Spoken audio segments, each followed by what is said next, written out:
오늘 말씀의 제목은 유대인의 공격과 주님의 계시라는 제목으로 말씀을 나누겠습니다. 하나님을 아는 것은 사람의 지혜나 사람이 그럴 것이다 라고 추정하는 그런 것들이 아닙니다. 그런데도 많은 사람들은 예수 그리스도를 사람의 어떠함으로 이해하려고 합니다. 그래서 사람들은 주님을 놀랍게도 4대 성인 중에 한 명으로 간주합니다.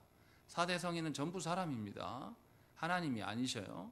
그런데 예수님을 그런 식으로 알고 있고, 또 우리조차도 기독교를 세상의 종교 중에 하나로 생각하는 경향이 큽니다. 그러나 기독교는 세상이 말하는 종교성에 속한 그런 것이 아니에요. 분명하게 살아계신 하나님 앞에서 불러내음을 받은 자이기 때문에 세상의 종교관념으로 기독교를 말할 수가 없습니다. 그런데 너무나 안타깝게도 성도들 가운데서 교회에 나오는 것을 세상의 종교성으로 생각할 때가 많습니다. 그래서 하나님을 알고자 하지 않습니다. 그저 나의 소원을 빌고 내 소원을 이루어지는 것이 종교생활인 양 생각할 때가 굉장히 많습니다. 그리고 교회를 평가할 때도 하나님의 말씀의 기준으로 평가하는 것이 아니라 자신의 소견대로 평가하면서 교회가 어떻다라고 평가하는 것이 우리 시대의 사람들의 모습입니다. 그래서 교회에 나와서 자신의 풍요나 자기의 잘됨을 하나님께서 들어줬으면 좋겠지, 신을 위한다든지 하나님을 위한다든지 하나님을 위하여서 내가 존재한다라고 하는 생각들은 별로 같지 않는 것이 일반적인 것이 우리의 현실입니다. 그래서 매우 슬픈 일이 생긴 거죠. 우리가 예수를 믿는다 하면서 예수를 위해서 사는 자는 없어요. 다 자기를 숭상하고 자기를 섬깁니다. 자기가 있고 그 다음에 예수님도 하나님도 있는 것이지, 하나님 앞에서 주님이 먼저고 내가 나중이라는 생각을 가진 성도는 찾기가 어렵습니다. 이런 식으로 예수를 알게 되면 그가 아무리 교회에 있는다고 해도 그는 하나님의 자녀일 수가 없고 하나님의 이름을 가리우는 자로, 오히려 악행하는 자로 존재할 수밖에 없습니다. 오늘 본문의 유대인들이 그런 자들입니다. 유대인들은 지금 우리가 8장을 쭉 읽어오지만 아주 예수님께서 계속 하나님 나라의 질서를 가르치시고 구원의 방편을 여시는데도 이들은 끈질기게 자기의 생각으로 주님의 말을 거절하고 주님의 말에 대해서 이제 거절하는 정도가 아니라 공격하는 수준에 이르렀습니다. 그래서 예수님을 하나님이 보내신 메시아로, 그리스도로 인정하지 않는 것이죠. 오히려 이들은 예수님에게 트집 잡고 공격하여서 주님을 제거하는 데에 힘씁니다. 그래서 사도 요한은 이상할 정도로 이렇게 예수님이 공격받으시는 사건을 아주 길게 나열하고 있는 겁니다. 특별히 오늘 본문에서는 거기에 이제 클라이막스에 해당하는 부분이에요. 유대인들은 계속 하나님의 말씀에 관심 없고 예수님을 공격하는 일에 힘쓰는 것이고, 예수님은 그런 자들에게 구원의 방편을 계속 계시하는 방식으로 지금 대화가 이어지고 있습니다. 사실 대화가 이어진다고 보기 어려워요. 대화가 잘 되지 않습니다. 전혀 다른 말을 하고 있다는 거죠. 이것을 통해서 사도 요한은 우리에게 뭔가를 보라고 말씀하는 거예요. 과연 너희는 어떠한가? 너희는 하나님의 말씀에 함께 응하면서 주님과 함께 하나님과 눈을 마주하면서 하나님의 얼굴빛 아래서 걸어가는 자들인지, 아니면 하나님과 상관없이 주님이 너희의 손을 붙잡고 있어서 붙들려 있는 것뿐이지 세상을 바라보면서 다른 말을 하고 다른 생각으로 살아가고 있는 자들인지 분명하게 대조해서 우리에게 보여주고 있습니다. 그래서 유대인의 3번 공격이 있고 예수님의 3번의 답변이 구성되어 있습니다. 그래서 본문이 굉장히 독특해요. 자, 그러면 이제 하나씩 공격과 답변을 한번 살펴보십시다. 먼저 48절을 보시면 유대인들이 예수님을 향하여서 공격합니다. 뭐라 그러냐면 사마리아인 또는 귀신 들렸다라고 이렇게 이야기를 합니다. 이제 더 이상 유대인들은 예수님이 전한 말씀에 대해서는 관심이 없어요. 뭐만 이야기하고 있냐면 네가 맞냐 내가 맞냐, 이렇게 멱살을 잡진 않았지만 사실 멱살을 잡은 것과 똑같은 식인 거죠. 그래서 이제 인신공격하게 하는 방식으로 바꿨습니다. 정치꾼들 중에 그런 인간들이 있죠. 상대방의 말을 말의 진위를 따지는 것이 아니라, 상대방의 정책의 진위를 따지는 게 아니라 상대방의 인신 공격을 해요. 그래서 그 사람한테 어떤 프레임을 씌워놓고 그 사람의 별명을 불러놓고 그렇게 부르는, 우리의 정치판이 그러지 않습니까? 그래서 아주 더럽고 치사하는, 정책은 다 사라지고, 지금 유대인들이 그 이야기를 하고 있는 겁니다. 주께서 하신 말씀에 대해서는 더 이상 논의하지 않아요. 그냥 인신 공격을 시작했습니다. 그래서 예수님을 사마리아 사람이라고 이야기를 합니다. 그리고 귀신 들렸다라고 이야기를 해요. 먼저 하나 살펴보십시다. 예수님이 사마리아인입니까? 아니, 예수님 유대인이에요. 갈릴리 나사렛 출신이라는 것을 다 안단 말이죠. 유대인들도 모르지 않습니다. 그런데 왜 이런 말을 하는 걸까요? 유대인들의 그 역사를 우리가 살펴봐야 돼요. 지금 유대인들은 북이스라엘의 후손입니까? 남유다의 후손입니까? 남유다의 후손입니다. 북이스라엘은 나라가 나눠질 때부터 뭐합니까? 자기의 정치적인 입지로 인하여서 여로보암이 예루살렘으로 예배로 가는 것을 거절해요. 그래서 어떻게 합니까? 북이스라엘에 뭘 세웁니까? 베델과 단에 우상을 만들고 그곳에서 경배하라고 이야기합니다. 거기서 예배하라고 해요. 그래서 그때부터 예루살렘을 중심으로 모이지 않습니다. 그리고 전국에는 어떻게 됩니까? 그러한 우상 숭배의 형태로 하나님께서 서게 돼서 결국에 하나님께서 북이스라엘을 먼저 심판하십니다. 그리고 심판하셔서 나라가 없어져 버려요. 그냥 없어지는 게 아니라 북이스라엘의 수도였던 사마리아에 아수르가 이방인들을 끌고 와서 거기에서 살게 만들어요. 그래서 사마리아에 혼혈인들이 생겨납니다. 혈통적으로 혼혈만 드러나는 게 아니라 이제 뭐가 들어옵니까? 이방의 우상들이 함께 들어오면서 온전한 하나님을 섬기는 언약 백성이 되지 못합니다. 그리고 전국에는 나라가 완전히 없어져요. 북이스라엘 사람들이 어디 나라로 끌려갔다가 다시 돌아왔다는 이야기는 성경 말하지 않습니다. 유다만을 이야기를 해요. 그러니까 유다 입장에서는 사마리아 사람들은 어떤 사람들입니까? 그냥 혈통적으로만 문제 있는 사람들이 아니라 혈통적으로 혼혈이 되었던 이유가 어디 있다는 겁니까? 니네 조상들이 예루살렘에 모여서 하나님 명하신 대로 예배한 게 아니라 니네 편한 방법대로 예배하다가 결국은 그 꼴이 난 거야. 그래서 사마리아 사람들은 뭐냐면 온전한 하나님의 말씀으로 세워진 그런 공동체가 아니라 이방의 것들이 섞이는 혼합주의자들로 보게 된 거예요. 그래서 유다인들이 볼 때 사마리아인들은 이단자들입니다. 우리가 신천지나 구원파나 이런 이단들, 여호와의 증인이나 이런 사람들을 거절하는 것처럼 유대인들은 그렇게 사마리아인을 본 겁니다. 그래서 예수님을 지금 누구로 보고 있는 거예요? 이단자로 보고 있는 겁니다. 너 사마리아인하고 똑같아 라고 이야기하는 거예요. 왜냐하면 예수께서 자꾸 무슨 이야기 합니까? 나는 내 말을 하지 않는다. 나는 하나님으로부터 보냄을 받았다. 나는 또 그에게로 돌아갈 텐데 너희가 내 말을 듣지 않으면 너희도 그 하나님께 돌아갈 길이 없다 라고. 유대인들의 입장에서는 도무지 이해할 수 없어요. 사람의 상식으로는 도무지 하나님 예수님의 말씀을 이해할 수 없는 소리만 막 계속하니까 자기들이 이해할 수 없기 때문에 예수님을 거짓 앞잡이로 몰아가는 것이 쉬워요. 지금 이 유대인들이 아주 악한 것은 뭐냐면 예수님을 매도하는 방식으로 자신의 의로움을 입증하려고 하는 태도로 갔습니다. 그리고 그래서 유대인들이 예수님을 향하여서 귀신 들렸다라고 이야기를 해요. 예수께서 앞서서 귀신을 쫓아내신 사건을 보면서 귀신의 대장이 아니고서야 어떻게 귀신을 저렇게 통제하겠냐라고 하면서 했던 사건이 있었습니다. 그 사건을 근거로 인하여서 예수님은 하나님께 속한 자가 아니고 사탄의 앞잡이이고 사탄이기에 그가 말하는 모든 말은 거짓이다 라는 논리로 지금 공격을 하고 있습니다. 유대인들이 악랄한 게 뭐냐면 예수님과 대화를 하면 할수록 자신들이 하나님의 자녀가 아님이 계속 입증돼요. 예수의 말씀을 전하면 전하실수록 하나님이 허락하신 구원의 방편에 자신들이 서 있지 않은 것이 계속 들통이 난단 말이죠. 자신들의 오류가 주님의 말씀으로 계속 확인돼요. 그러니까 유대인들은 어떻게 하기로 합니까? 주님의 말씀이 계속되면 누구의 죄가 드러나요? 자신들의 오류와 죄악이 계속 드러나니까 어떻게 하면 됩니까? 회개하고 주님께 돌아가면 됩니다. 사실 이게 주님이 인도하시는 목적이에요. 그런데 자기의 이름값이 땅에 떨어져요. 이 지금 유대인들이라는 사람들은 누구냐면 일반 백성이 아니에요. 종교 지도자들입니다. 종교 지도자들이어서 백성들 앞에서는 권위 있는 자들이야. 종교적인 면에서 굉장히 권위 있는 사람이야. 그런데 그 종교적인 권위를 가진 사람들 앞에 가가지고 주님이 계속 하나님 나라 일들을 말씀하시니까 이들이 범죄자로 드러난단 말이죠.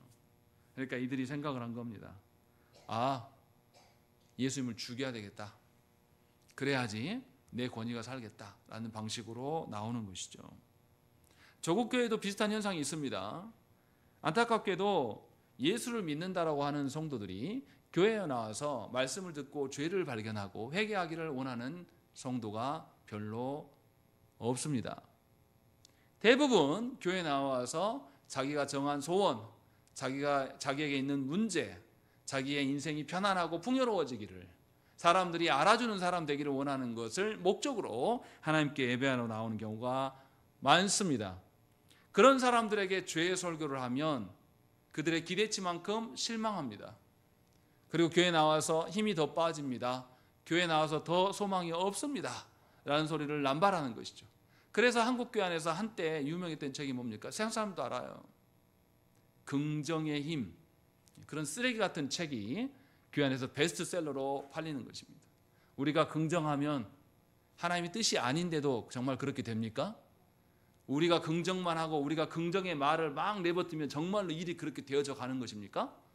그러면 누가 하나님이에요? 그럼 누가 하나님이에요? 긍정적인 생각을 하고 긍정적인 말을 뱉으면 정말 일이 그렇게 된다고 말하잖아요. 긍정의 힘이라는 책에서. 정말 그렇게 됩니까? 내가 긍정의 말을, 목회자인 제가 여러분들에게 복 받으세요, 아들 낳으세요, 사업 잘 되세요 이렇게 하면 무조건 잘 됩니까? 그러면 좋겠어요. 저도. 근데 그렇게 되지 않습니다. 왜냐하면 우리의 인생은 누구 손에 있어요. 우리가 아무리 부인한다고 해도, 우리가 아무리 모른 척한다고 해도 하나님의 뜻 가운데 있어요. 하나님의 계획하심 속에서 우리가 존재하는 것뿐입니다. 이것이 우리의 온당한 모습이에요. 그러니 하나님 앞에 나와서 우리가 하나님의 계획하신 그 길에 펴서 우리가 얼마나 벗어났는가를 확인하고, 벗어났으면 속히 돌아와야 돼요. 회개해서 다시 하나님의 그 말씀의 자리로 돌아오는 것이 우리의 본분이고, 그것을 위하여서 예배에 나오는 것이 우리가 해야 될 일인 것입니다. 그런데 너무나 안타깝게도 조국교 안에서 죄 설교하는 경우가 드물고, 죄로 인하여서 자신의 이름값이, 자신의 자존심에 스크래치가 나면 견딜 수 없어 하는 것이 한국교회 성도들의 특징입니다. 그래서 설교자들의 설교가 계속 변질되고 인본주의화되고 사람들의 가려운 데를 긁어주는 것이 명설교가 돼버린 겁니다. 유대인들과 우리가 크게 다르지 않아요. 설교 들어서 내 입맛에 안 맞으면 못 듣겠다 이거예요. 생각을 해보세요. 설교에서 누구를 말합니까? 하나님을 말해요. 하나님이 우리가 보기에 그러할 만하고 하나님이 우리가 짐작할 수 있는 그런 분이십니까? 하나님이 행하시는 것이 우리가 다 짐작이 되고, 아 맞네 맞아, 그럴 줄 알았어, 내가 하나님 저렇게 하실 줄 알았어 하면서 다 그런 겁니까? 하나님의 행하심은 우리를 초월하신 분의 행하심이에요. 우리가 상상할 수도 없고 우리가 기대할 수도 없는 방식입니다. 제 인생을 봐도 그래요. 제가 아버지 목회하는 거, 시골교회 목회하면서 지지리도 가난하게 목회하는 걸 보면서 난 절대 목회하지 않는다. 제가 호언장담했던 사람이거든요. 제가 이렇게 강단에 서서 목회하고 있을 줄 몰랐어요. 그래서 절대 안 한다고 막 다른 사람들한테도 입으로 나불대고 다녔던 사람입니다. 그런데 하나님께서 가게 하시면 할 수밖에 없습니다. 무슨 말입니까? 우리가 하나님 앞에 선다라는 개념을 바르게 이해해야 돼요. 하나님의 행하심을 바르게 알고 믿어야지, 하나님의 뜻하신 바를 알고 따라가야지, 아무것도 모른 채로, 알고자 하지 않은 채로 그냥 살아가면 우리는 결국 내 생각과 내 뜻과 하나님의 생각과 뜻이 충돌하게 됩니다. 그럼 우리는 뭘 선택하게 되겠습니까? 이 유대인들도 알아주는 성경 지도자들이고요, 종교인들이에요. 그런데 이들은 누구를 선택합니까? 과감하게 예수님을 죽이는 것을 선택하고 자신을 선택해요. 이 방식을 취하고 있는 것입니다. 중요한 것은 무엇입니까? 여러분들의 마음을 여러분들이 관리를 잘할 수 있습니까? 그럴 수 없습니다. 우리가 아무리 우리의 욕망을 관리한다고 해도, 우리의 죄성을 관리한다고 해도 우리는 우리의 죄성을 관리할 수 없는 자들입니다. 우리의 전 존재를 하나님의 말씀 안에 두지 않으면 우리는 어느 것도 지켜낼 수 없는 그런 자들임을 성경은 말씀하고 있어요. 그래서 끊임없이 하나님께서 말씀을 주시고 그 말씀을 아까 기도자가 이야기한 대로 성령께서 깨닫게 해주실 때라야 우리는 드디어 그 말씀의 의미 앞에 조금 설 수가 있는 겁니다.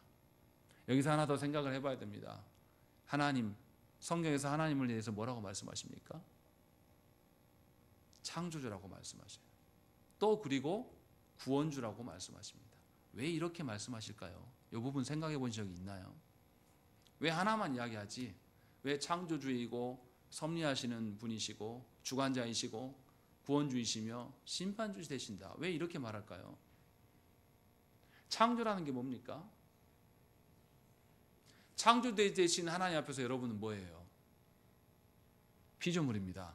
여러분들의 존재하는 이유가 누구에게 있다는 거예요? 하나님께 있다는 겁니다. 그리고 하나님은 창조만 하셨습니까?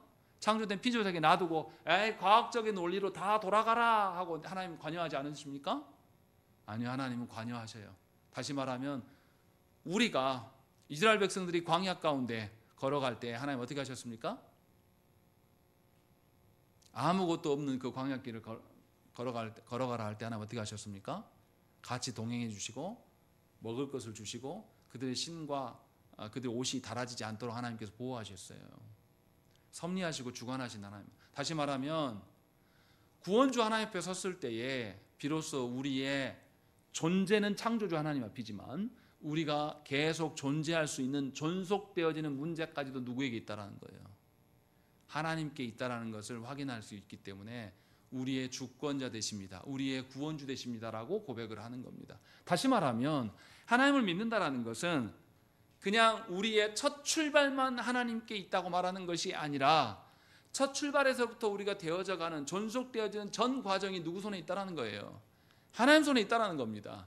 그러니 우리의 존재만이 아니라 우리의 말하고 우리의 마음에 생각하는 것, 우리가 살아가고 행동하는 삶의 전반적인 것 안에서 전부 다 하나님과 일치되어 있을 때에 우리는 온전한 하나님의 자녀일 수가 있는 것입니다. 그래서 창조주 하나님이시요 구원주 하나님이시라고 말씀하는 거예요. 다시 말하면 우리의 존재가 하나님 예수 그리스도로 말미암아서 구원받은 존재가 되었던 것으로 끝난 게 아니라 구원받은 존재로 되었기 때문에 이제 내 인격과 삶이 예수 그리스도로 말미암아서 일치돼야 돼요. 존재가 구원받음으로 변화되었다면 내 인격과 삶 자체까지도 그 변화시키는 예수 그리스도와 일치되어지는 것, 이것이 성도라고 성경은 말하고 있습니다. 그래서 참된 성도는 존재와 인격까지 그의 삶의 전반의 모든 것까지 삼위 하나님과 동조되는 거예요. 일치되어져 가는 것입니다. 그런데 유대인은 주님께서 일치하시기 위해서 내 말을 들어야 된다라고 말씀했을 때 이들은 거절합니다. 그럼 이들에게 뭐밖에 없습니까? 하나님의 뜻 안에서 벗어나는 삶을 살아가는 자에게 남겨진 건 뭐겠습니까? 하나님의 심판밖에 없는 거죠. 그러니까 얼마나 이들이 지금 유대인들이 하고 있는 것이 얼마나 악한 일인가. 우리에게 적용하면 이런 거예요. 여러분들의 인생의 목적이 하나님의 뜻 안에서의 목적이 아니라 뜻과 무관한 채로 내가 어떤 아내를 얻어서 몇 명의 새끼들을 낳고 몇 평의 집에서 살고 난 이래 살아야지, 알콩달콩하게 살아가지고 그 일에 대해서 죽게 열심히 살아가는 것, 그렇게 사는 것이 유대인들의 삶과 별반 다름이 없어요. 하나님의 뜻으로 인하여서 당신의 존재됨과 당신의 인격이 변화되지 않으면, 당신의 삶 전반이 하나님의 뜻 가운데 놓여지지 않으면 여러분들은 성도가 아닙니다. 그냥 성도라고 착각한 것뿐이에요, 본인이. 너무나 안타깝게도 조국교회 안에 있는 수많은 성도들이 하나님의 주신 사명 앞에서 자신의 인생을 보지 못합니다. 결혼을 할 때도, 가정을 꾸릴 때도 하나님의 뜻 안에서. 그러면 어떤 배우자를 맞이해야 됩니까? 내 사명과 일치되는 배우자를 만나야 돼요. 내 배우자가 키가 얼마고 연봉이 얼마고, 그 사람의 능력치가 어떻고, 그 사람의 가정 배경이 어떻고, 이런 게 중요한 게 아니에요. 가장 중요한 게 하나님께서 나에게 이 땅에 보내신 목적이 있을 테고, 그 나의 목적과 같이 동반자로 걸어갈 수 있는 자인가를 확인하는 것, 이게 제일 중요한 문제인 거죠. 그렇지 않으면 살아가면서 계속 뭐 하겠습니까? 하나님의 사명으로 인해서 부부가 어떻게 해요? 계속 갈등할 수밖에 없어요. 제가 아는 어떤 목사님, 광주에서 고려인 외국인들 중심으로 외국인 선교하면서 정말 잘하셨어요. 근데 그 사모님이 자신은 이런 사명을 받은 적이 없다, 나는 외국 선교가 목적이다. 그래가지고 결국은 어떻게 됐냐면 그 성장하는 교회 다른 목사님한테 넘기고 태국으로 나가셨어요. 목사님 양보한 거죠. 둘 다 하나님 앞에서 사명자의 꿈을 꾸고 있지만 구체적으로 들어가 보니까 약간 다르더라 이거예요. 그래서 결국은 한쪽이 희생하고 맞춰가야지만 그 가정 안에 하나님의 영광이 온전히 드러나는 거예요. 그래서 지금 태국에서 새롭게 시작하고 계세요. 그것도 굉장히 오래 걸리고 굉장히 힘든 그 맞춰가는 과정이 있었습니다. 저는 그 과정을 다 봤어요, 옆에서. 이렇게 어려운 거예요, 하나님께서 원하시는 가정을 세워가는 것은. 그래서 배우자를 하나님께 기도할 때 우리가 무엇을 주안점으로 기도해야 될까? 배우자만을 제가 말해서 얘를 샘플로 말한 것이지, 우리가 살아가는 삶에 있어서 다른 영역들이 얼마나 많겠습니까? 분명하게 유대인들의 태도를 보면서 과연 우리는 내 존재와 내 인격이 예수 그리스도와 동조되어져 가는 삶인지를 돌아보셔야 돼요. 그렇지 않으면 반드시 우리는 누구를 버립니까? 예수님, 하나님을 버리게 되어 있습니다. 유대인들이 지금 그것을 보여주고 있는 것입니다. 그때 예수님 뭐라고 답변하십니까?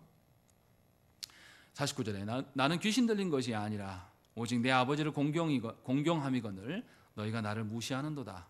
나는 내 생명을 구하지 아니하나 구하고 판단하시는 이가 계시니라 라고 주님 말씀하고 있어요. 주님은 유대인들이 인신 공격하고 있는 것을 잘 알고 계십니다. 그런데 주님이 답변하지 않는 게 있습니다. 유대인들이 뭘 공격했죠? 예수님이 뭐라고요? 사마리인이고 귀신 들었다라고 했어요. 근데 예수님 답변을 보세요. 뭐에 대해서 답변하지 않습니까? 사마리아인에 대해서 변호하지 않습니다. 왜 안 하실까요? 유대인들이 생각하는 사마리아인들은 뭐예요? 이단자들이잖아요. 그런데 예수님이 나 사마리아인 아니야 라고 하면은 나 이단자 아니야 라고 말이 되는 것이고, 그러면 사마리아인이 이단자가 되는 거잖아요. 앞에서 우리가 읽었지 않습니까? 예수께서 수가라 하는 사마리아 동네에서 사마리아 그 여인과 함께 대화하면서 그에게 구원의 길을 알리셨잖아요. 그런데 주님이 여기 와서 사마리아인 아니라는 것을 자기 변호를 하기 시작하면 사마리아인들이 큰 상처가 되고 복음에 가리워질 것이에요. 주님은 그래서 사마리아에 대한 변호를 하지 않습니다. 그리고 귀신에 대한 것도 크게 더 이상 변호하지 않아요. 그냥 아버지 하나님을 공경한다 이렇게만 말씀하고 있는 것입니다. 무슨 말입니까? 예수님의 대화법이 너무 이상해요. 유대인들이 이것에 대해서 당신이 이거지 라고 공격하면 우리 같으면 어떻게 이야기합니까? 나 이거 아니요 하면서 누구를 변호해요? 자기 변호하는데 힘쓴단 말이에요. 그럼 예수님 지금 뭐하고 계십니까? 자기 변호에 대해서는 소극적이에요.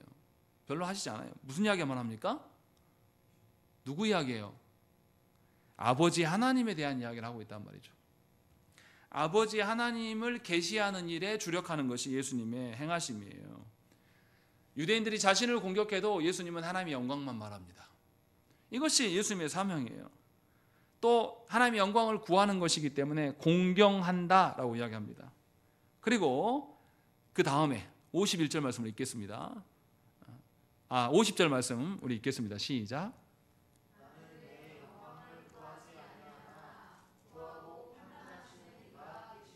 네, 예수님 놀라운 이야기를 하시는 거예요. 주님은 자기 자신을 스스로 판단하지 않고 누가 나를 판단한다. 아버지 하나님께서 나를 판단하시는 것에 맡겼다라고 이야기해요. 그러니까 더 이상 귀신이 어쩌고저쩌고 할 필요가 없어요. 하나님이 나를 판단하고 계시고 아버지 하나님 판단하신 대로 서 있다라는 것이죠. 성도들은 우리에게 하시는 말씀이에요. 여러분들이 여러분 인생을 어떻게 누가 판단합니까? 여러분들이 판단하지 않습니까?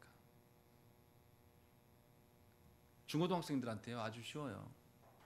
중고등학생 애들한테 가가지고 누구야 너 공부 잘하냐? 라고 하면 금방 티가 납니다. 공부 잘하는 애들은 어떻게 하겠어요? 고개를 돌리지 않아요. 저를 쳐다보면서 아니 그냥 그럭저럭 해요 이렇게 답합니다. 근데 정말 공부도 안 하고 관심도 없고 겨우 버티는 애들은 어떻게 합니까?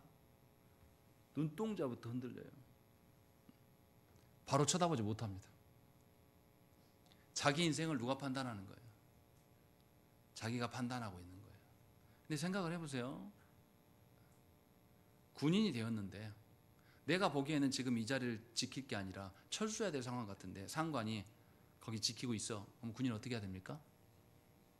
내 판단을 버려두고 상관의 판단에 의존하면서 지원 부탁드린다고, 여기서 지키겠다고, 뜻을 받들겠습니다 하는 것이 군인의 일이에요. 그래서 말도 안 되는 그 계엄령이 있을 때 군인들이 어떻게 했습니까? 출동은 하기는 했어요. 근데 그 군인들이 감사한 게 뭐합니까? 아니 국회를 장악하라고 하니까 들어가서 군인들이 어떻게 합니까? 유리 깨고 어떻게 해요? 화분 막 치운단 말이에요. 국회를 장악하라고 했는데 군인들이 들어가서 정말 장악할 생각이었으면 어떻게 했겠습니까? 방해한 사람들 다 저길로 줄로 묶고 다 두드러 까고 막 이랬을 거 아닙니까? 근데 안 죽여요 아무도. 그리고 화분도 파손될까 봐 할 수 없이 들어가라 하니까 유리 창문은 깼지만 들어가서 어떻게 해요? 화분 한쪽으로 치운단 말이에요. 이게 군인이 무슨 생각인 거 보여주지 않습니까? 자기 판단대로 하지 않아요. 주님이 지금 우리에게 말씀하시는 것이 그거예요. 성도의 정체성은, 성도가 계속 존속하고 유지할 수 있는 것은 하나님의 손에 달려 있는 것이지 우리의 판단에 있지 않는 것입니다. 그래서 성도가 힘써야 될 것은 나 자신을 창조하신 하나님의 창조의 목적대로, 또 내가 타락하여서 도무지 창조의 목적을 이행하지 못할 때에 하나님께서 나를 구원하심으로 다시 창조의 자리로 올려놓으시는 재창조, 즉 구원의 목적대로 우리가 하나님 앞에 살아가는 것이에요. 그것이 성도의 본분이라는 것을 주님이 지금 말씀하고 계시는 것입니다. 다시 말하면 주님은 자기 이야기를 하고 있는 게 아니라 유대인들에게 너희를 판단할 분은 하나님이시고 너희는 하나님의 영광을 위하여서 이행해야 되지 않겠는가, 이 이야기를 말씀하시는 거예요. 그래서 51절에 더 중요한 이야기를 합니다. 51절 말씀을 읽겠습니다. 시작.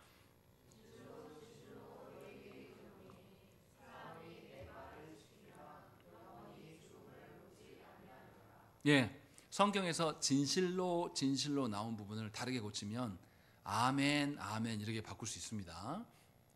우리가 어쩔 때 아멘 합니까? 아무 말에나 막 합니까? 제가 어느 교회 가서 설교를 했더니 연세 드신 분이 그러면 안 됩니다 라고 애화를 막 하고 있는데 거기에 대고 아멘 이렇게 하더라고요. 그래서 제가 거기에서 아멘 하시면 안 돼요 말씀드린 적이 있어요. 아멘 함부로 막 하시면 안 되고요, 잘 들어보시고 정말로 하나님 보시기에 그럴 것 같습니다, 중요하다 생각할 때 아멘 하세요 하고 교정해드린 적이 있어요, 설교 시간에. 물론 기분이 나쁘실 수도 있어요. 아멘은 함부로 막 하지 않습니다. 주님이 더 중요한 이야기를 지금 강조하고 계시는 거예요. 진실로 진실로 너희에게 이르노니 사람이 어쩐다고요? 내 말을 지키면 영원히 죽음을 보지 않으리라 라고 말씀하고 있는 것이죠. 주님 지금 무슨 말씀하고 계십니까? 유대인들에게 지금 뭘 말씀하고 있어요? 구원의 길을 말씀하고 있는 거예요. 너희 지금 나를 자꾸 배척하는데, 나 공격하는 거, 나 싫어서 그러는 건 이해한다만 내 말씀을 지키지 아니하면 구원이 없다, 요 이야기를. 다시 말하면 이들에게 대해서 분노하시고 진노하시면서 어떻게 감히 네가 나한테 이럴 수 있어, 이렇게 말씀하지 않는단 말이죠. 주님은 그들이 자신에 대해서 인신공격을 하든 어떻게 하든 그것에 관심이 없어요. 주님의 사명은 뭐냐면 아버지께서 보내신 구원의 사명에 가장 충실하고 이행하고 계십니다. 그래서 주님이 뭐냐면 내 말을 지키지 않으면 너희가 구원이 없다라고 지금 말씀하고 있는 거예요. 영원히 죽게 된다 라는 말씀을 하고 계신 것이죠. 그래서 분명하게 예수님은 이 유대인들에 대해서, 유대인들의 그 교만함과 대적함에 대해서 분노하는 것에, 책망하는 것에 집중하는 것이 아니라 그들의 생명과 그들의 돌이키지 못한 것에 집중하고 계심을 우리에게 보여주는 것입니다. 그래서 칼빈은 뭐라고 그랬냐면요, 이 부분에 대해서 주석할 때 칼빈이 뭐라고 하냐면, 참된 스승은 책망하는 데 주력하지 않고 돌이키지 못한 자들의 회복을 위하여서 주력한다, 이렇게 칼빈이 해석합니다. 예수께서 지금 그 이야기하고 있는 거예요. 우리 그러지 않습니까?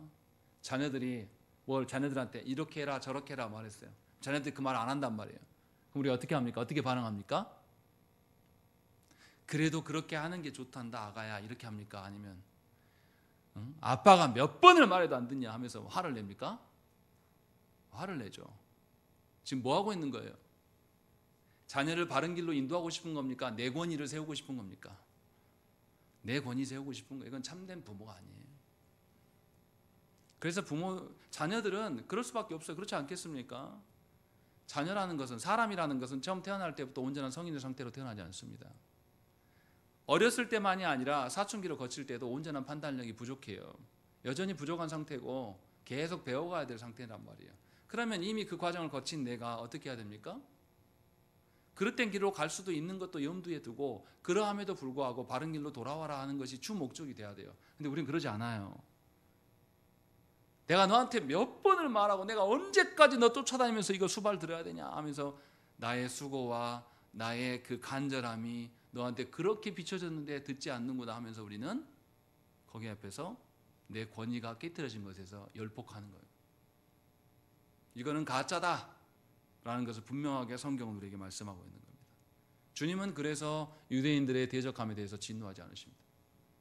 하나님께 보냄받은 것만을 수행하시는 거예요. 예수님의 말씀을 순종한다는 것은 바로 이런 것입니다. 우리가 모여서 주여 주여 한다고 해서 주님의 말씀에 순종되어지는 것이 아니에요. 하나님께서 우리에게 창조의 목적대로 우리에게 주신 사명 앞에 힘쓰는 겁니다. 내 상황과 내 상황의 처지와 사람들이 나를 대하는 태도가 어떠한지 그런 거 상관없이 꾸준하게 하나님께서 주신 사명대로 서 나가야 되는 것이 성도라는 것이에요. 그렇지 않겠습니까?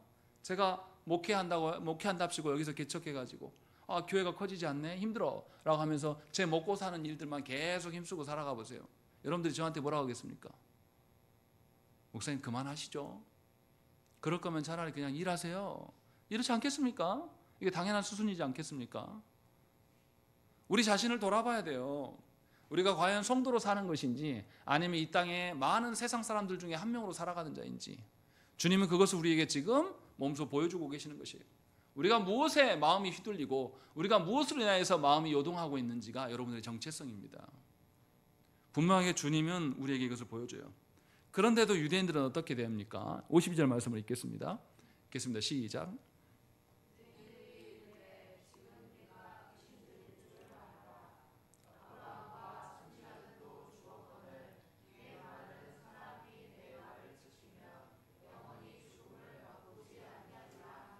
예, 유대인들 지금 무슨 이야기 하냐면 예수님이 말씀하신 것은 말꼬리 잡고 늘어집니다. 예수님이 말씀하시는 그 의도는 아예 관심이 없어요. 야, 영원히 죽지 않는다고? 그런 게 어딨어? 너보다 더 큰 아브라함과 선지자들도 다 죽었어. 근데 뭘 영원히 죽지 않는다고 말하냐? 지금 예수님의 말씀에 대해서 계속 타박하고 있는 거예요. 그리고 53절에 너는 이미 죽은 우리 조상 아브라함보다 크냐?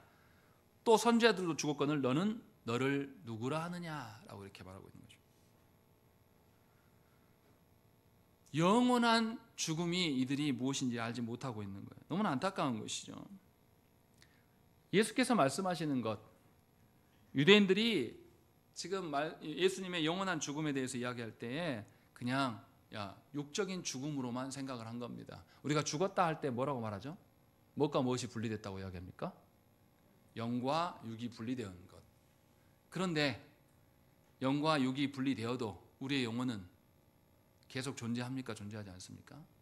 계속 존재해요. 우리의 영혼은 누구의 휘하에 달려 있습니까? 하나님의 손안에 달려 있는 겁니다. 그래서 죽어도 하나님 앞에 설 수밖에 없는 존재들이에요. 하나님이 처분에 따라서 존재할 수밖에 없는 거예요. 그러니까 성도들에게 죽음은 어떤 죽음이어야 됩니까? 그냥 육적인 물리적인 죽음만을 말해 상정하고 그것을 생각해야 됩니까? 아니면 하나님 앞에서의 영원한 죽음을 상정해야 됩니까? 영원한 죽음을 상정해야 되는 것이 너무 당연한 일이에요. 그런데 유대인들은 종교 지도자들이면서도 불구하고 하나님 앞에서의 죽음을 상정하지 않는 자들입니다. 그냥 육신의 죽음만을 상정하는 자들. 그래서 세상의 개념으로 예수님의 말씀을 바라봐요. 세상의 보편적인 개념으로 예수님의 말씀을 보니까 오류가 있는 거죠. 예수님의 말씀을 이해하지 못하는 것이죠. 그래서 성경에서 죽은 자들에게 뭐라고 표현합니까? 죽었다라고 하지 않고 조상들에게 돌아갔다, 열조에게 돌아갔다라는 성경의 표현들이 많이 나타나요. 왜냐하면 성경에서의 이 육신의 죽음에 대해서 최종적인 죽음으로 보지 않습니다. 우리가 거쳐가야 될 어떤 통로 정도 생각을 하는 거예요. 그래서 분명히 성경에서는 육신의 죽음을 말하지 않고 영혼의 죽음에 대해서, 영원한 죽음에 대해서 말씀하는데, 놀랍게도 유대인들은 구약 성경에 능통했던 자들인데도 불구하고 이 관념이 없어요. 그리고 더 충격적인 말이 있습니다. 53절 말씀에 질문을 해요. 주님한테. 너는 너를 누구라 하느냐라고 이야기합니다. 왜 이렇게 물어봤을까요? 당신 누굽니까? 이렇게 물어보면 되잖아요. 근데 왜 이렇게 물어봅니까? 너는 너를 누구라고 생각하냐? 이렇게 물어보는 거예요. 왜 이렇게 물어봅니까? 유대인들이 생각할 때 자기 자신을 그렇게 생각하는 거예요. 누가 판단하는 겁니까? 자기가 판단해, 유대인들은.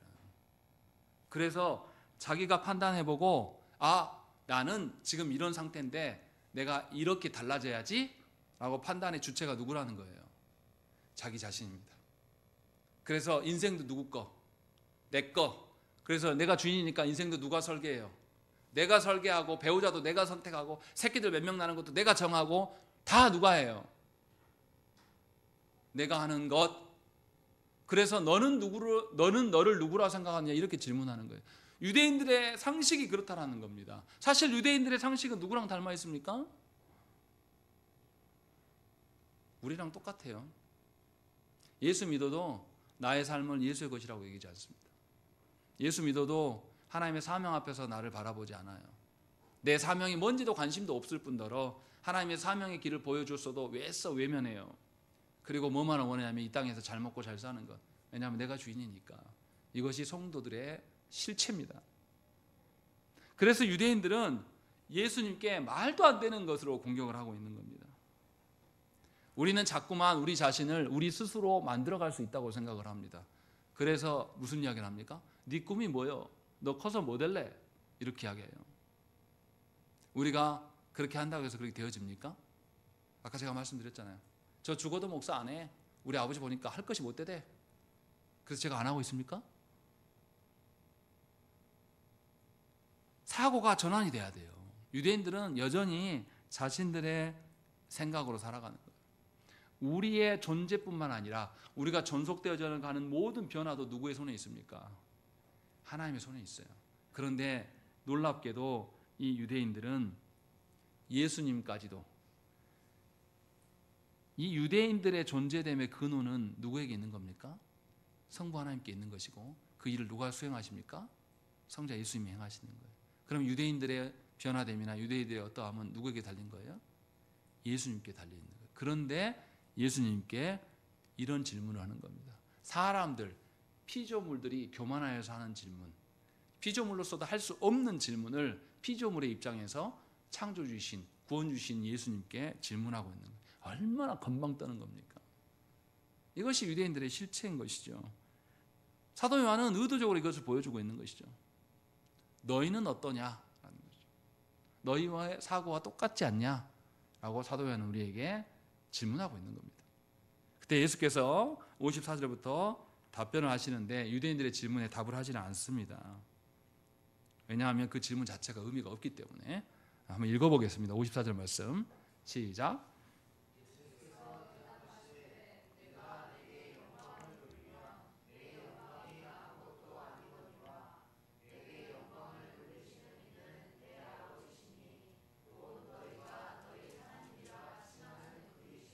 예수님이 무슨 이야기를 하냐면, 자신도, 예수님이 누구십니까? 하나님이세요. 그런데 예수님도 성부께 보냄을 받은 자로서 자신의 영광을 돌리지 않고 나를 보내신 이의 영광, 하나님의 영광을 돌리는 것이 합당하다, 이렇게 말씀하고 있는 것이죠. 무슨 말입니까? 우리는 우리의 영광을 취하려고 합니다. 나를 보면서 내 인생의 어떠함을 내가 이룰 수 있다 생각하고 내가 변화되는 방식으로 변화되기를 소망해요. 내가 주인 되고자 합니다. 그런데 그러한 우리들에게 주님은 뭐라 그러냐면, 나도, 하나님이 나도 내 영광을 위하여서 하는 것이 아니라 아버지 하나님의 영광을 위한 것이 참된 거다 라는 것을 우리에게 말씀하고 있는 것이죠. 그러니 여러분 자신의 영광을 위해서 살아가는 것, 여러분 자신을 입증하려고 평생에 애쓰고 노력하는 것이 얼마나 허망한 것인가를 깨달아야 한단 말이죠. 우리는 그런 거 꿈꾸지 않습니까? 저도 그런 생각 많이 해요. 광주에 내려와가지고 개척하고 9년 동안 작은 교회에 있으니까 주변에 있는 사람들이, 타락한 자들이 저를 막 비난한단 말이죠. 아이고, 부흥도 못하고 그럼 목회는 하고 있냐? 밥은 먹고 다니냐? 하면서 이런 질문들을 해요, 저한테. 마음이 상해요, 들을 때마다. 그리고 때로는 그런 생각을 해요. 두고 봐라, 내가 부흥해가지고 몇백 명 돼가지고 오세요, 밥 사드릴게, 이렇게 아주 보여주겠다, 이런 생각 왜 안 하겠습니까? 근데 그렇게 사준다고 쳐봅시다. 그래서 저를 입증하면요, 그게 하나님과 무슨 상관이 있습니까? 그게 도대체 뭡니까? 그런 식으로 목회를 해나가려고 하면 여러분들이 저에게 참된 목사라고 하겠습니까? 사람들도 알아봐요. 지 증명하려고 목회하네, 지 권위 세우려고 저러네, 다 알거든요. 주님이 지금 그 말씀을 우리에게 하고 있는 겁니다. 우리는 하나님의 영광의 도구인 것이지 우리가 하나님은 아니에요.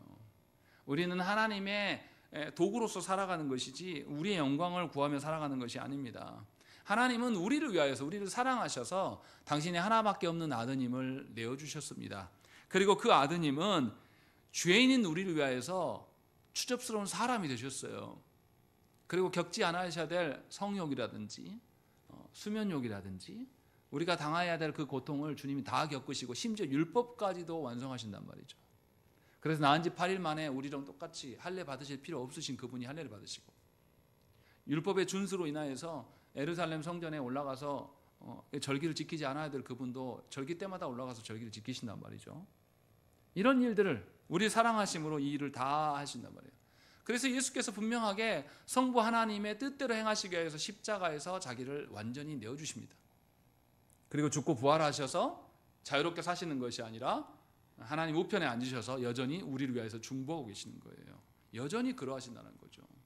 여전히 성부 하나님의 영광을 위하여서 자신의 존재를 채워가시는 하나님, 그 하나님으로 우리에게 계신다는 것이죠. 그런데 그런 예수 그리스도로 말미암아서 구원받은 우리가 여전히 내가 주인이고 내가 모든 것들의 변화됨의 주체인 것처럼 생각하면서 내 인생을 계획하고 세우고 하나님과 무관한 채로 살 수 있겠냐, 이 말인 것이죠. 그 이야기를 주님이 우리에게 말씀을 하고 있습니다. 그래서 55절 56절에 무슨 이야기 합니까? 읽겠습니다. 시작.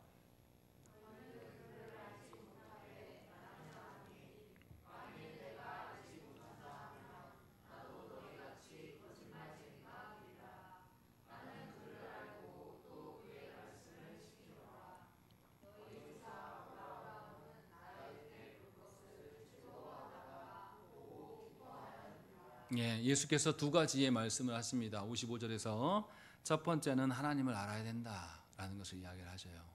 그리고 하나님을 아는 것으로 말하지 않고 그 다음에 뭐라고 하십니까? 말씀을 지켜라 라고 말씀을 하고 있는 것이죠. 이 말이 무엇입니까? 우리가 하나님을 아는 것과 우리가 사는 것이 연동되어 있어요. 따로 놀지 않습니다. 하나님을 알지 못하는데 어떻게 하나님의 뜻대로 삽니까? 하나님을 아는데 어떻게 하나님 뜻대로 안 살 수가 있습니까? 주님 지금 그 이야기를 하고 계시는 거예요. 신앙생활은 하나님을 아는 지식과 삶이 결부되어 있는 것이에요. 따로따로 노는 것이 절대 아닙니다. 하나님의 말씀과 삶은 반드시 일치되어야 될 일이지 따로 노는 것이 절대 아니라고 주님은 말씀하고 있어요. 그리고 그 증인으로서 아브라함을 제시합니다. 놀랍게 아브라함 보고 뭐라고 합니까? 나의 때 볼 것을 즐거워하다가 보고 기뻐하였다라고 이야기를 하고 있습니다. 이게 뭔 말입니까? 아브라함은 예수님보다 2000년 전 사람이에요. 이미 죽었어요. 그런데 예수는 어떻게 본다는 소리입니까? 히브리서에 그 답이 있습니다. 히브리서 11장 13절 말씀에 이 사람들은 다 믿음을 따라 죽었으며 약속을 받지 못하였으되 그것들을 멀리서 보고 환영하며 또 땅에서는 외국인과 나그네임을 증언하였다. 이렇게 이야기합니다. 무슨 말입니까? 하나님께서는 아담의 타락할 때부터 오셔서 뭘 약속하셨습니까? 창세기 3장 15절에서 여자의 후손이 너희를 구원할 것이다 라고 약속하신단 말이에요.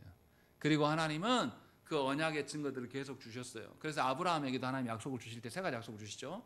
자녀와 땅과 복의 통로가 될 것에 대한 약속을 하나님 하신단 말이에요. 아브라함이 다 보고 죽었습니까?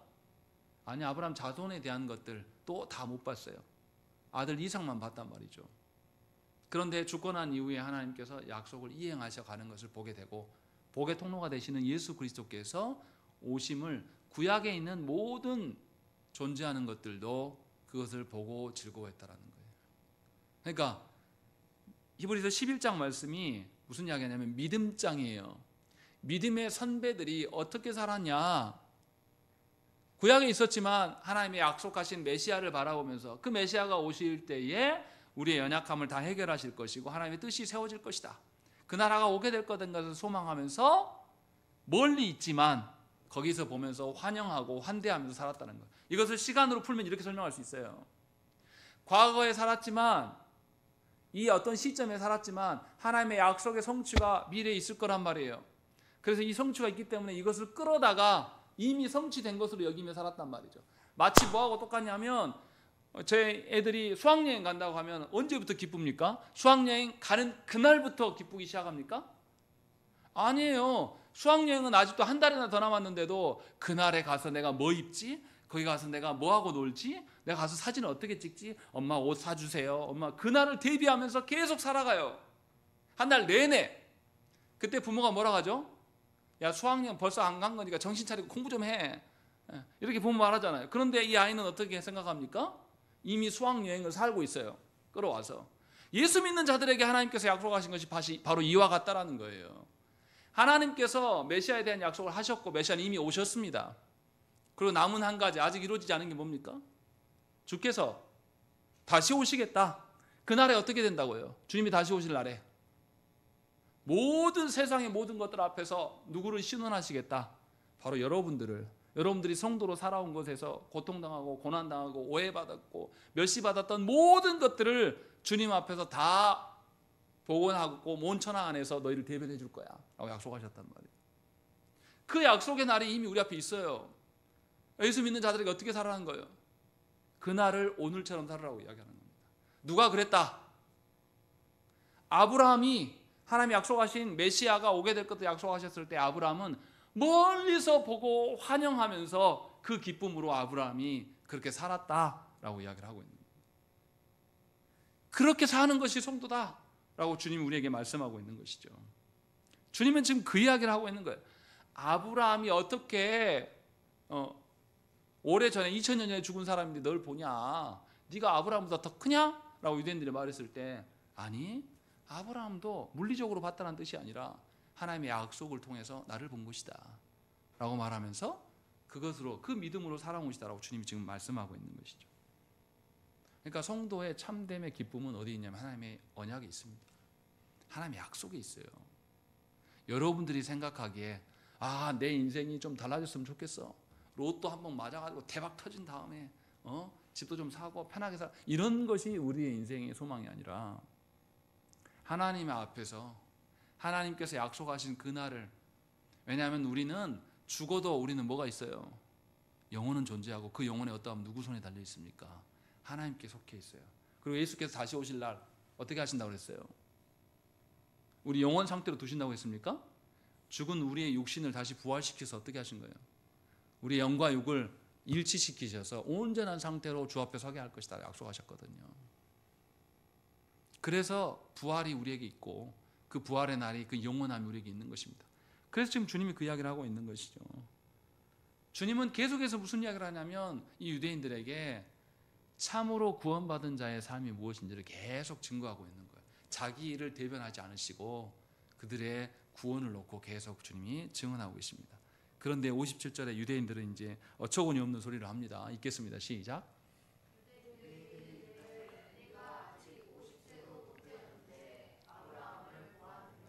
예, 유대인들이 보는 것은 뭡니까? 육신의 나이밖에 알지 못해요.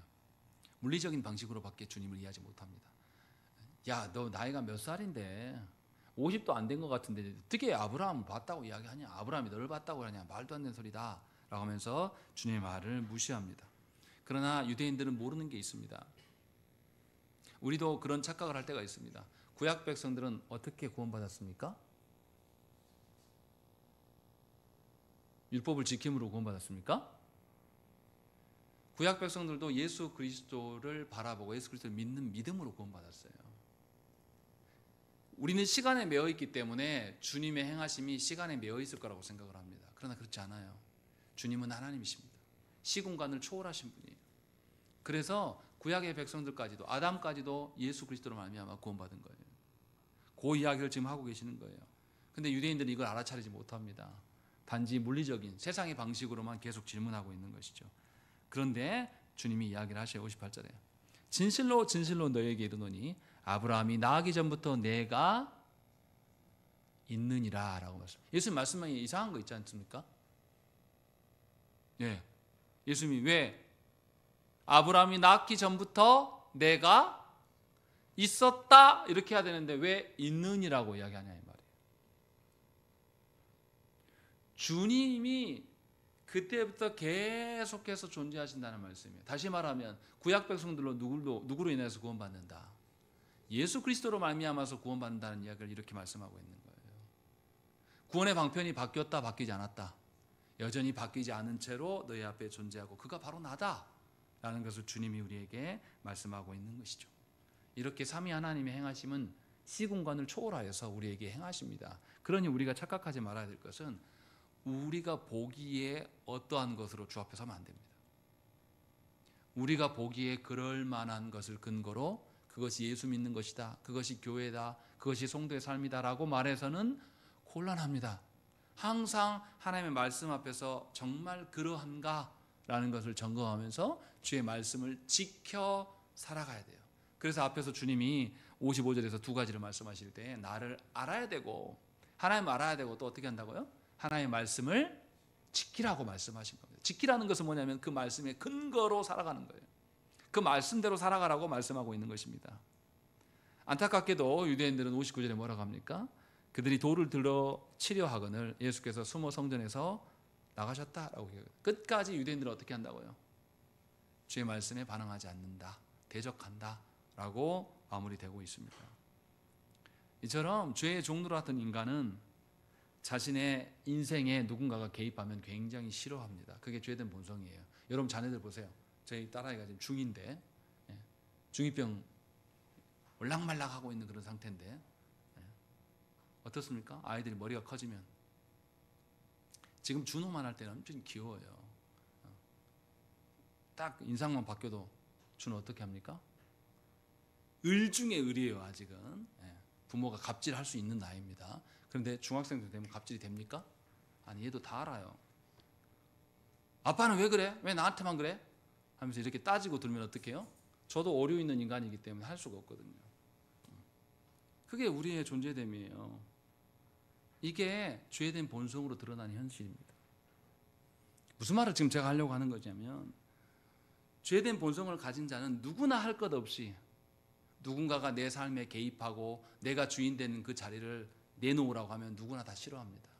심지어 제가 낳은 딸도 제가 싫어한다니까요. 제가 가서 얘를 위하여서 얘 인생을 위하여서 뭐 하지 말아라, 뭐 해라 이렇게 개입하면 한두 번은 들어요. 인내로 참아요. 근데 계속하면 어떻게 합니까? 알았다고 하면서 말투부터 달라져요. 표현부터 달라져요. 이게 죄된 본성이에요. 제가 무슨 말 하려고 하는 거냐면 주께서 우리에게 말씀하시고 우리의 삶에 개입하십니다. 그때 우리가 죄된 본성으로 주님을 맞이할 것인지 하나님의 말씀의 방식으로 주께서 말씀하시면 우리를 초월하심이며 우리가 상상할 수 없는 구원의 말씀으로 인정하면서 주 앞에 서게 될 것인지 잘 분별하시라는 거예요. 여러분들은 요즘에 어떻게 살아갑니까? 하나님의 말씀을 근거로 여러분들이 인생을 사십니까? 아니면 이 땅의 사람들처럼 세상의 방식으로 내 인생을 평가하고 그것으로 인하여서 스스로 올가매면서 죄된 본성으로 인하여서 살아가는 그런 자들입니까? 주님은 여러분들의 삶에 개입하기를 원하셔요. 여러분들이 오류를 일으킨 세상의 방식으로 내가 이 나이 때까지 뭐 했을까? 내가 뭘 이뤘을까? 내세울 것도 없네. 이런 방식으로 여러분 자신을 쳐다보면서 낭망하거나 또는 나 이 정도면 잘했지. 난 잘났어. 라고 하면서 그 교만한 중에 있는 그런 자들인지 간에 상관없이 우리의 삶에 개입하셔서 주인 되시기를 원하십니다. 그래서 원래의 창조 목적대로 우리를 이끌어가기를 기뻐하셔요. 그때 저와 여러분들이 겸손하게 우리를 초월하신 그분 앞에 우리의 주인 된 자리를 내어놔야 됩니다. 그러할 때 진실로 주님의 계시가 우리의 삶의 원리가 되는 것이고 더 이상 우리가 주님 앞에 공격자로 서지 않게 되는 것입니다. 하나님의 말씀 앞에 반응하시기를 원하시고 하나님의 인도하심 따라가기를 진실로 소망합니다. 함께 기도하시겠습니다.